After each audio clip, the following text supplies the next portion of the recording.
New this morning, September is Suicide Awareness Month after his son Rico died by suicide in 2022. Dave Johnson wanted to help prevent similar tragedies his family went through. So with the help with some friends and a good old-fashioned guitar, he's now transforming his own pain into hope for others.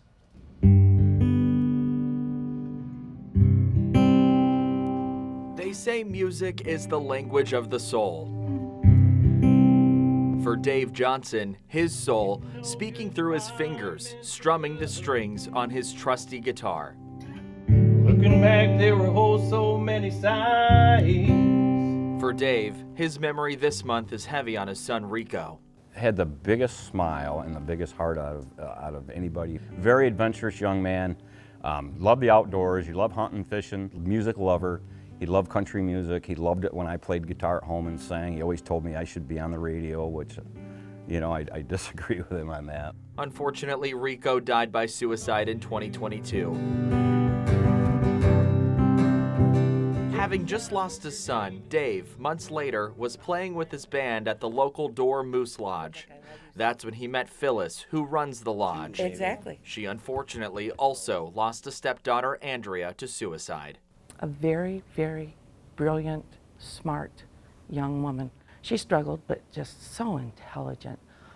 And she got lost somewhere, and you wouldn't have known it because she just exuded confidence. It's sad to see it because people close don't see it like others might see it. It was that night that I met Phyllis here when we were playing. You know, I was getting emotional talking with her. Dave and Phyllis bonded that night. Sorry. Over their own losses. Memories we'll just have to do today. Eventually deciding they needed to do something, creating Strumming for Suicide Awareness, a music-filled event that started last year, hoping to raise awareness. You know, as a dad, you miss the signs.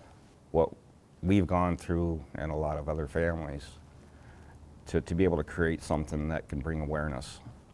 And if we can save a life, and that's the goal. Phyllis and Dave keeping their loved ones' memories alive. It's the last picture I ever got with them. Sharing stories and memories of the good times, including the father and son duo's traditional farewell before Rico would go hunting. And I would say, good luck, love you, and that would be the last thing I'd say to him for the morning.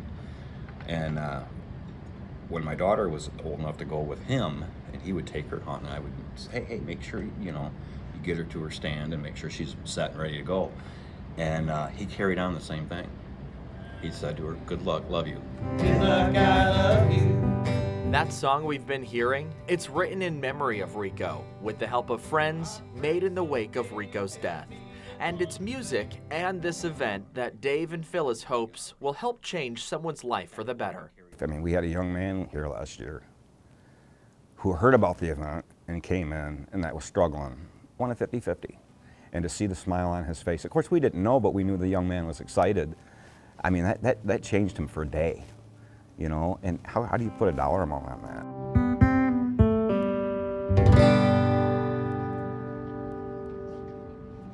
That event is tomorrow afternoon at the Dorr Moose Lodge from 1 to 5. If you know anyone that is struggling, we do have mental health resources in this story on 13onyourside.com.